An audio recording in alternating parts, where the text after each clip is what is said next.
ጤና ይስጥልኝ። ኢዜማ ከሀገራዊ ምክክሩ ጋር በተያያዘ 5 ማሳሰቢያዎችን ሰጠም። የኢትዮጵያ ሰላም አስከባሪ ወታደሮች የተገደሉበት ጥቃት እንዲመረመር በደቡብ ሱዳን የሚገኘው ኤምባሲ ጠየቀም። ትራምፕ ከሆርሙዝ ወሽመጥ ፈንጆች ሙሉ በሙሉ መወገዳቸውን አስታወቁ። በምዕራብ አፍሪካ 58 የሳይበር ወንጀለኞች በቁጥጥር ስር ዋሉ። ዜናዎችን በዝርዝር እናያለን። ፕሬዚዳንት ዶናልድ ትራምፕ የአሜሪካ የባህር ኃይል በሆርሙዝ የባህር ወሽመጥ ውስጥ ያሉትን ሁሉንም ፈንጂዎች ማስወገዱን ወይም እንዲፈነዱ ማድረጉን አስታወቁም። ኢራን አዲስ ፈንጂዎችን የሚያስቀምጥ ማንኛውም መርከብ ወይም ጀልባ ወዲያውኑና በስልት እንደሚያወድም ተነግሮታል ሲሉ ትራምፕ በትሩዝ ሶሻል ማህበራዊ ድረገጻቸው ላይ ጽፈዋል። ከኢራን እስካሁን ድረስ የተሰጠ ምላሽ የለም። የትራምፕ የመጨረሻ ልጅ ህይወት የሚያሰጋ ቪዲዮ በኢራን ሚዲያ መውጣቱን አሜሪካ አረጋገጠች። የባሮን ትራምፕ ህይወት የሚያሰጋ ቪዲዮ እና በኢራን መገናኛ ብዙሃን መተላለፍ የአሜሪካ ደህንነት መስሪያ ቤት አስታወቀ። የፕሬዚዳንት ዶናልድ ትራምፕ የመጨረሻ ልጅ የሆነውን ባሮን ትራምፕን ህይወት የሚያሰጋ የምስል ቪዲዮ የኢራን መንግስት በሚቆጣጠረው መገናኛ ብዙሃን መተላለፉን እንደሚያውቅ አረጋግጧል። አገልግሎቱን ያሳወቀው ኢራን የባሮን እንቅስቃሴ እየተከታተለች እንደሆነና በእርሱ ላይ ለሚወሰድ እርምጃ ድጋፍ ለሚያደርግ አካል የ10 ሚሊዮን ዶላር የገንዘብ ሽልማት መቅረቡን የሚገልጽ ቪዲዮ በኢራን መገናኛ ብዙሃን መለቀቁን ተከትሎ ነው። በአሜሪካ ደህንነት መስሪያ ቤት ስለ ቪዲዮ ያውቃል። በእኛ ጥበቃ ለሚደረግላቸው ሰዎች ስጋት ሊሆን ይችላል ተብሎ የሚታሰብ ማንኛውም ነገር ይመረምራል ሲሉ የአገልግሎቱ ቃል አቀባይ ኔት ሄሪንግ በሰጡት መግለጫ ተናግረዋል። አያይዘውም ለአሰራር ደህንነት ሲባል ከጥበቃ ስራ ጋር የተያዘ መረጃ ጉዳዮችን አናብራራም ብለዋል። ኔታንያሁ ከኢራን መሪዎች ጋር የዲፕሎማሲያዊ ስምምነት መድረስ አይችሉም አሉ። የእስራኤሉ ጠቅላይ ሚኒስትር ቤንያሚን ኔታንያሁ ከኢራን መሪዎች ጋር ዲፕሎማሲያዊ ስምምነት ላይ መድረስ አይቻልም ሲሉ ተናገሩ። ጠቅላይ ሚኒስትሩ በቴህራን ላይ የጣሉትን የኢኮኖሚ ማዕቀብ አሞካሽተዋል። ቤንያሚን ኔታንያሁ በቅርቡ ከአሜሪካው ፕሬዚደንት ጋር በተገናኙበት ወቅት ከኢራን ጋር ዲፕሎማሲያዊ መፍትሄ ሊኖር ይችል እንደሆነ አንስተው መነጋገራቸውን ጨምረው ገልጸዋል።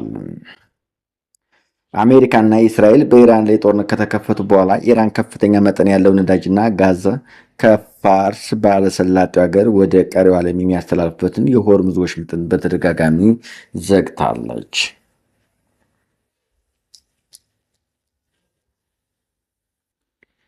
የቀድሞ የአማራ ክልል ፕሬዚዳንት እና የውጭ ጉዳይ ሚኒስትር ዶክተር ገዱ አንዳርጋቸው በአሜሪካ የስራ ላይ እያሉ የተቀረጸው ቪዲዮ በተመለከተ ምላሽ ሰጡ። ዶክተር ገዱ ባስተላለፉት መልእክት በስደት ሀገር ለመኖር በራሳቸው ጥረትና በነፃነት አግኝተው የሚሰሩትን ስራ ለመስራት ህይወታቸውን እየመሩ መሆናቸውን በመግለጽ ቪዲዮውን ቀርጸው ያሰራጩ አካላት ያሰቡት ነገር ምን እንደሆነ እንደማያውቁ ተናግረዋል። አክለውም እርሳቸው በነፃነት ሰልተው እየኖሩ በመሆኑ በግል ሁኔታቸው ላይ ትኩረት ማድረግ እንደማያስፈልግ የገለጹ ሲሆን ይልቁንም ህዝቡና አክቲቪስቶች ትኩረትና አጀንዳ ማድረግ ያለባቸው በአገር ቤት በችግርና በስቃይ ባለው ለተፈናቀለውና ህይወቱን ለሚያልፈው የአማራ ህዝብ እና የኢትዮጵያ ህዝብ መሆን እንዳለበት አሳስበዋል።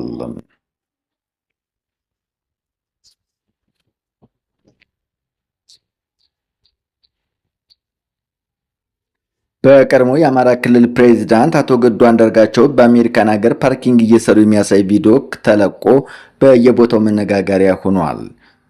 ፖለቲካውን ለጊዜውን ተውና እንደ ሰው እናስበው ይላል። በአንድ ወቅት የክልል ርዕሰ መስተዳድር ሚኒስትር ወይም ሌሎች ከፍተኛ ኃላፊ ሆነህ ከሰራ በኋላ ከስልጣን ስትወርድ ባለ ክብርና ባለማድረግ ላይ ተንጠልጥለህ ከመኖር ስራን በስርዓቱ አክብረህ ዝቅ ብለህ ሰርተህ ቤትና ማስተዳደር የአስተዋይነት፣ የጽናት፣ የትልቅነትና የራስ መተማመን መግለጫ ነው ይላል ከሶሻል ሚዲያ የተገኘው ጽሑፍ። ስራ አያሳፍርም። ሰውን የሚያሳፍረው ሳይሰራ መኖር፣ የህዝብን ሀብት መዝረፍና በሌሎች ላብ ላይ ተንጠልጥሎ መኖር ነው። በንጹህ ላብ ላይ ሰርቶ ጥሮ ግሮ ማደር የሚሰጠው ውስጣዊ ሰላም ከማድረግ ከወንበር የሚበልጥ ነው። በዚህ ረገድ እኔ አቶ ገዱ አንዳርጋቸው ሳላደንቅ አላልፍም።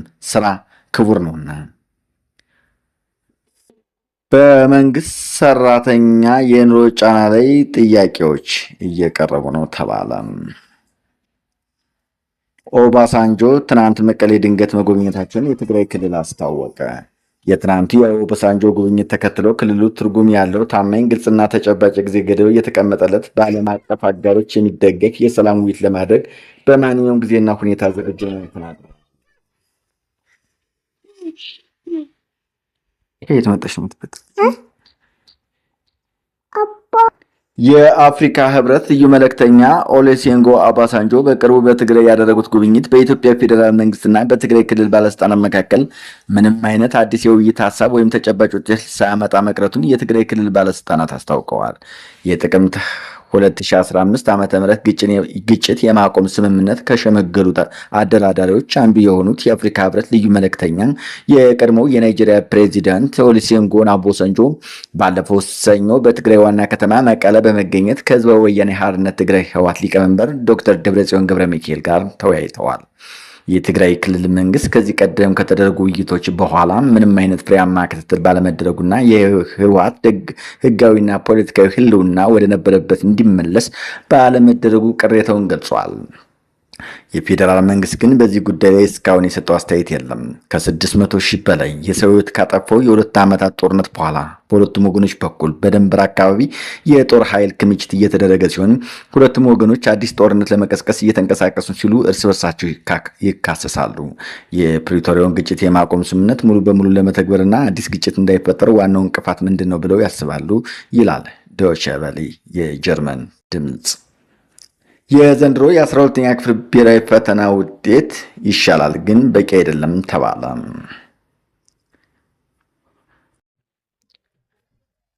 በምዕራብ ኦሮሚያ ባለፉት 3 ዓመታት በሆሮ ጉድሩ ወለጋ ዞን ኤቤ ዶንጎሮና አሙሩ ወረዳ፣ ከምስራቅ ወለጋ ዞን ደግሞ ኪሪሙና ጊዳና አያና ወረዳዎች ከፍተኛ ሰብአዊ ጉዳት የደረሰ ወረዳዎች ናቸው ተባለ።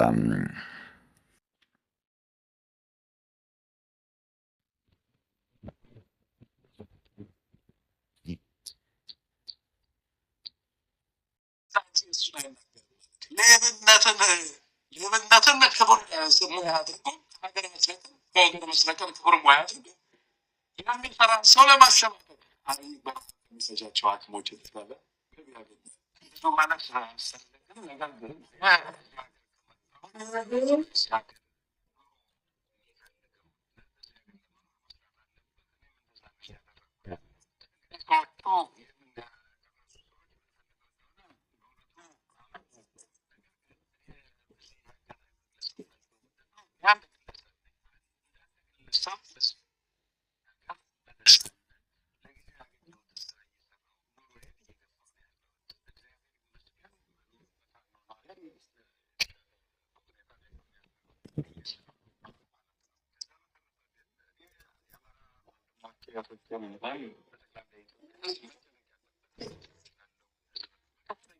ገቢ አንዳርጋቸው ሰሞኑን በተለያየ ሶሻል ሚዲያ ላይ ቀርበው መነጋገሪያ ሆነዋል። ያሉ ያሉት ምንድነው? ዋናው ነገር እኔ የግሌን ስራ እየሰራው ነው። ነገር ግን ሰው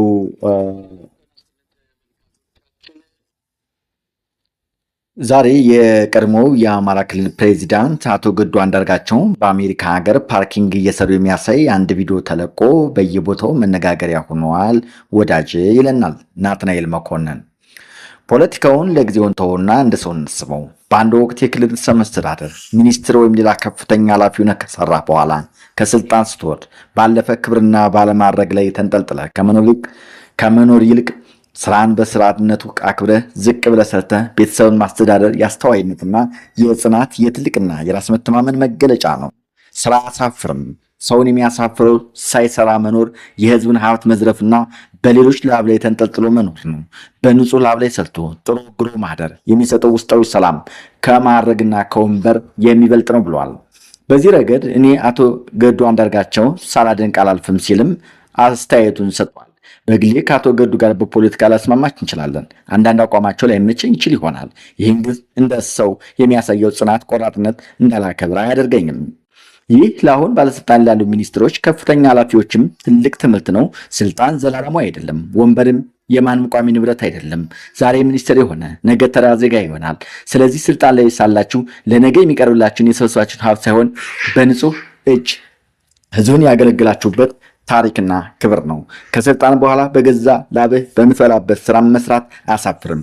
የሚያሳፍረው ከስልጣን ከወረድክ በኋላ ሳትሰራ እንድትኖር የደሆን ህዝብ ሀብት ቀድመ መዝረፍ ነው። ስራ ክብር ነው። ወንበር ያለፋል፣ ማድረግ ያልፋል፣ ስልጣንም ያልፋል። ሰውነትን ተከትሎ የሚቀረው ግን ስራና ስሙና ህሊናው ነው ብሏል። እና በገዱ አንዳርጋቸው ጉዳይ ብዙ ፖለቲከኞች፣ ብዙ አክቲቪስቶች፣ ብዙ ባለስልጣናት የየግል ሀሳባቸውን እየሰነዘሩ ይገኛሉ። እኛም እንቀጥላለን። መሐመድ አሊ መሐመድ የተባለ ሰው ደግሞ ገዱ አንዳርጋቸው ፓርኪንግ ሲሰራ ታየ የሚለው አጀንዳ ከመሆኑ ባሻገር ፖለቲካዊ አንድምታው ሰፊ ነው። አንደኛ ነገር የአማራ ክልል ፕሬዚዳንት፣ የኢትዮጵያ የውጭ ጉዳይ ሚኒስትር፣ የጠቅላይ ሚኒስትሩ የጸጥታው አማካሪ የነበረ ከአሜሪካ ፕሬዚዳንት ዶናልድ ትራምፕ ጋር በነጩ ቤተ መንግስት ቁጭ ብለው ፊት ለፊት የተወያየ የሀገሪቱ ዲፕሎማሲያዊ ፊት አውራሪ የነበረ ሰው በአንድ የአሜሪካ ግዛት ውስጥ ፓርኪንግ ሲሰራ መታየቱ እንደ ሀገር አነጋጋሪና ፖለቲካችን በቅጡ መፈተሽ ግድ የሚል ጉዳይ ነው። ጉዳዩ የሀገርን እንጂ የገዱን ውድቀት አያሳይም። ሁለተኛ ነገር በብሔር ተደራጅተው የሀገርን እንጥሮ ሀብት የሚዘርፉ እነማን እንደሆኑ ወትሮም ሀገራቸውን በሐቀኝነት ያገለግሉ ከየትኛው ወገን መሆናቸውን ቁልጭ አድርጎ የሚያሳይ ከተራ አሉባልታ ያለፈ ተጨባጭ ማስረጃና ማረጋገጫ ነው። የገዱ ጉዳይ የኢትዮጵያ ነባራዊ ሁኔታ ለዓለም የሚያጋልጥ አንድ ክስተት ነው ማለት ይቻላል። ለጊዜው የገዱን የፖለቲካ አቋም እንሰው፣ ሁኔታው ግን አነጋጋሪ ነው። ለዚህም ነው ጉዳዩ ከአንድ ግለሰብ ባለስልጣን በዘለለም ሰፊ አንድምታ ያለ ነው የምንለው ብለዋል። በላቡ የሚኖር ያበራል። የክቡር አቶ ገዱ አንዳርጋቸው ድንቅ አስተምሮ የቀድሞው የውጭ ጉዳይ ሚኒስትርና ከአማራ ክልል ፕሬዚዳንት የነበሩት አቶ ገዱ አንዳርጋቸውም በአሜሪካን ሀገር በፓርኪንግ የመኪና ማቆሚያ ስራ ላይ ተሰማርተው የሚያሳይ ቪዲዮና ምስል በማህበራዊ ሚዲያ ላይ ከፍተኛ መነጋገሪያና የብዙዎችን ቀልብ የሳበ ትልቅ አጀንዳ ሆኗል ይላሉ ጉርሻ። በአሁኑ ወቅት በርካታ የኢትዮጵያ ባለስልጣናት በስልጣን ዘመናቸው የህዝብን አደራና እምነት ሳያከብሩ የሀገርና የህዝብ ሀብት በዘመድና በወዳጅ ስም በማሸሽ ለነገ የቅንጦት ህይወታቸው መደገፊያ ሲያዘጋጁ ማየት በተለመደበት በዚህ ዘመን እንደ አቶ ገዱ ያሉ ታላቅ የሀገር መሪ የነበሩ ሰው በላባቸውና በጥረታቸው በቅንነትና በክብር ሰርተው ሲበሉ መታየታቸው እጅግ የሚያስደንቅ ህሊናን የሚያስደስትና ትልቅ አስተምሮ ያለው ክስተት ነው። ስራ ክቡር ነው። በሀቅ በላብና በስራ ጥረት የሚገኝ ሳንቲም ከየትኛውም የሌብነትና የተንኮል ሀብት በላይ እውነተኛ ነፃነትና የአእምሮ ረፍትን ይሰጣል። አቶ ገዱ አንዳርጋቸው በስልጣን ወንበር ላይ እያሉም ቢሆን ከስልጣን ወርደው በራሳቸው ግልጽ መስመር መሄዳቸው፣ ከህዝብ ጎን መቆማቸውና ለህሊናቸው ታማኝ መሆናቸው በዚህ ተግባራቸው ዳግም አስመስክረዋል። ከትልቅ የሀገር ኃላፊነት በኋላ እንኳ እንደ ማንኛውም ተራ ሰው ሰርቶ መኖር መቻል የትህትናና የእውነተኛ መሪነት ጥግ ነው። ጉርሻዎች በበኩላችን ለሳቸው ያለን ክብሮት ድጋፍ በጥፍ እንዲጨምር አድርጎታል ይላል። ክቡር ገዱ አንዳርጋቸው በክልልም ሆነ በፌዴራል ደረጃ በጣም ከፍተኛ የስልጣን እርከን ላይ የነበሩ ሰው መሆናቸው የአደባባይ ሀቅ ነው። በነበራቸው የስልጣን ዘመን ከባላዮቻቸው ጋር በመሆን የዓላማ ልዩነት ሲፈጠር ወንበር ላይ ቁጭ ብለው ሀገርና ህዝብን የሚጎዳ ተግባር አንፈጽም ብለው ስልጣን ለምኔ በማለት ከሀገር ኮበለሉ።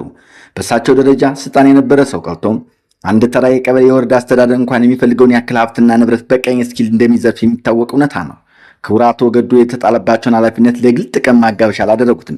ይህን የማድረግ ስብና ቢኖራቸው ኖሮ ዛሬ ላይ በዚህ ዕድሜያቸው በስደት ሀገር ፓርኪንግ መስራት አይደለም ዘመድ አዝማድ አንደላቆ ማኖር የሚችል ሀብት ንብረት ማከማቸት በቻሉ ነበር።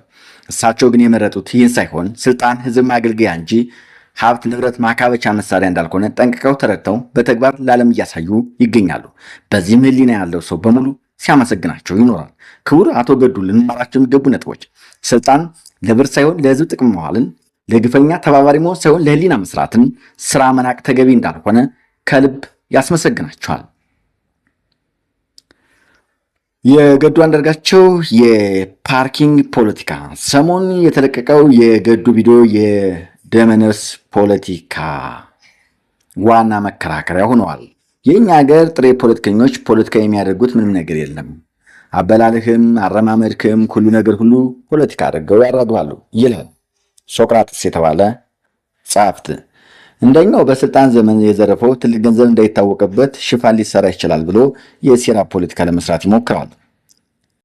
የቀድሞ የአማራ ክልል ፕሬዚዳንትና የኢትዮጵያ ውጭ ጉዳይ ሚኒስትር የነበሩት ዶክተር ክቡር ገዱ አንዳርጋቸው በውጭ ሀገር የፓርኪንግ ስራ ላይ ተሰማርተው የሚል ወሬ በማህበራዊ ሚዲያ አጀንዳ ሆነዋል። በእርግጥ ይህ አዲስ አይደለም።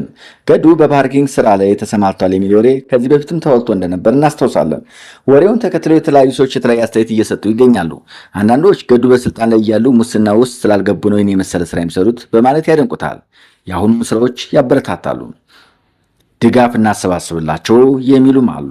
የንታ ቲዩብ ደግሞ አቶ ገዱ አንዳርጋቸው በአሜሪካ በፓርኪንግ ስራ ብሎ ጽፏል። አቶ ገዱ አንዳርጋቸው በኢትዮጵያ ፖለቲካ ውስጥ ጉምቱ ከተባሉ ሰዎች የሚጠቀሱ እንደሆኑ እና ተጽዕኖ የነበራቸው የአማራ ክልል ፕሬዚዳንትና የአገሪቱ የውጭ ጉዳይ ሚኒስትር ያገለገሉ መሪ እንደነበሩ በከፍተኛ የስልጣን ማዕረግ ላይ በነበሩበት ወቅት የህዝብን ሀብት አለመበዝበዛቸውና ዛሬ በባህር ማዶ በሚደረግ ማንኛውም ህጋዊ ስራ ተሰማርተው በላባቸው ለመኖር አለማሸማቀቃቸው የሚያስደንቅና ትልቅ አስተምሮ ያለው ጉዳይ ነው። በሀገራችን የፖለቲካ ባህል ውስጥ ስልጣን ላይ የሚወጡ ሰዎች ህዝብን ከመጥቀም ይልቅ ለራሳቸውና ለቤተሰቦቻቸው ሀብት ሲያካብቱ ማየት የተለመደ በሆነበት ሁኔታ በንጹህ እጅ ወጥቶ በቅንነትና በክብር በራስ ላይ መኖር የስነ ምግባር አርአያነትን ያሳያል። ስራ ምን የሚሆን ምን በህጋዊና በሀቅ መንገድ የሚገኝ ገቢ ሁልጊዜም ኩራት እንጂ ውርደት አይደለም። የአማራ ክልል ፕሬዚዳንት በኋላም የኢትዮጵያ የውጭ ጉዳይ ሚኒስትር የነበሩት አቶ ገዱ አንዳርጋቸውም በስደት ሀገር አሜሪካ ውስጥ በተራ የመኪና ማቆሚያ ፓርኪንግ ስራ ላይ ተሰማርተው አየኋቸው። በመጀመሪያ ደረጃ ውስጥ ያዘነ፣ ነገር ግን የሀገራችንን ፖለቲካና ማህበራዊ እውነታ ጠለቅ ብዬ ስቃኝ አግራሞቴና አክብሮቴ በዛ። በሀገራችን የፖለቲካ ታሪክ ውስጥ ስልጣን ላይ የወጣ ሰው የህዝብ የሀገር ሀብት ዘርፎ በሚሊዮኖች የሚቆጠር ዶላር በውጭ ሀገር በባንክ አካብቶ በቅንጡ ህይወት ሲኖር ማየት የተለመደ ሆኖ ነበር። አቶ ገዱ ግን በከፍተኛ የስልጣን ማዕረግ ላይ በነበሩበት ወቅት በሙስና ሳይጨማለቁ የህዝባቸውን አደራ ጠብቀው መወጣታቸውን ዛሬ የሚያደርገው ጥረት ሕያው ምስክር ነው። በሁለተኛ ደረጃ ከከፍተኛ የመንግስት ኃላፊነት ወርዶ ማንኛውንም ህጋዊ ስራ ለመስራት አለመሸማቀቅ ስነ ልቦናዊ ጥንካሬና የሞራል የበላይነት ይጠይቃል። በላብ አድርቆና ጥሮ ግሮ መብላት እንጂ የሰረቁትን መብላት ነው የሚያሳፍረው። ስራ አይናቅም። በሀቅ የሚኖር ህይወትም ደግሞ ሁልጊዜ ዘላለማዊ ክብር አለው። ከዚህ አጋጣሚ የምንማረው ትልቅ ትምህርት አለ። ስልጣን ጊዜያዊ ነው። ዛሬ የተቀመጥንበት ወንበር ነገ የለም። ዋናው ነገር በንጽህና ማገልገል ነው። ሀቅ አይወድቅም። በሙስና ያልተበከለች በማንኛውም ህይወት አጋጣሚ ቀና ብሎ ይሄዳል እያለ አሞካሽቷቸዋል። ስለ ገዱ አንዳርጋቸው የለጠፈውን ጽሑፍ አየሁት። የአንድ ሀገር የውጭ ጉዳይ ሚኒስትር የነበረ ሰው ከዛ ወርዶ ፓርኪንግ መስራት ምንም የሚያሳፍር ነገር የለም። እንደውም የሀገር ሀብት ያልዘረፈ ለህዝብ የኖረና ሲላሞ ከሽቶታል ይላል። ሌላኛው ጸሐፍት ጠበቃ መንግስቱ ዘገየ ስለ ዶክተር ገዱ አንዳርጋቸው ምን አለ? አትዘባበቱ፣ ጠንጣለው ብላችሁ ከፊታችሁ ቀድሞ ታገኙታላችሁ። ጠበቃ መንግስቱ ዘገየ ስለ ዶክተር ገዱ አንዳርጋቸው ባጋሩት የግል ትዝብት ገዱ ከልጅነት ጀምሮ በትምህርት ብቃቱና በጀግንነቱ የሚታወቅ ተማሪ እንደነበር ገልጿል። በወቅቱ በወሎ ክፍለ ሀገር በዋልዳና ደለንታ አካባቢ በደላንታ ሃይስኩል ከነበሩ ብሩህ ተማሪዎች መካከል ገዱ አንዳርጋቸው ቀዳሚ መሆኑን ጠቅሷል። ፖለቲካን ባይመጥ ኑሮ ዛሬ በአውሮፓ በአሜሪካ ዩኒቨርሲቲ በአካዳሚክ ዘርፍ ከፍተኛ ደረጃ ላይ ሊገኝ ይችል ነበር ብለዋል። ጠበቃው እንደገለጹት ገዱ በ1980ዎቹ ወደ ፖለቲካ ሲገባ ያስተማሩት መምህራን በትምህርት የነበራቸውን ከፍተኛ ብቃት በማስታወስ ወደ አካዳሚ መስመሩ ባለመቀጠሉ ቅር እንደተሰኙ ጠቁመዋል። በተጨማሪም ዶክተር ገዱ አንዳርጋቸው በያዙት የፖለቲካ አቋም ላይ ሰዎች የተለያየ አስተያየት ሊኖራቸው ቢችልም አቅም፣ እውቅና፣ ችሎታ የሌለው ሰው አድርጎ ማቅረብ ማሾፍ ተገቢ እንዳልሆነ አስገንዝበዋል። ጠበቃ መንግስቱ በግላቸው ዶክተር ገዱን ከሁለት አስርት ዓመታት በፊት በደቡብ ወሎ ወረዳ ማስታወቂያ የህዝብ ግንኙነት ባለሙያ ሆነው ሲሰሩ እንዳወቋቸው ጠቅሰዋል። በወቅቱ ገዱ የፋይናንስ ቢሮና በኋላም አፈ ጉባኤነት እየመሩ እንደነበርና ለእሳቸው አጭር ስልጠና እንደሰጡት ተናግረዋል። እንደ ጠበቃው ገለጻ ዶክተር ገዱ በእውቀት ሙስናን በግልጽ የሚታገሉ በብዙዎች ዘንድ የሚከበሩ አመራር ነበሩ። በለውጡም ወቅት ገዱ ከፊት ከነበሩ አመራሮች መካከል አንዱ ነበር ብለዋል።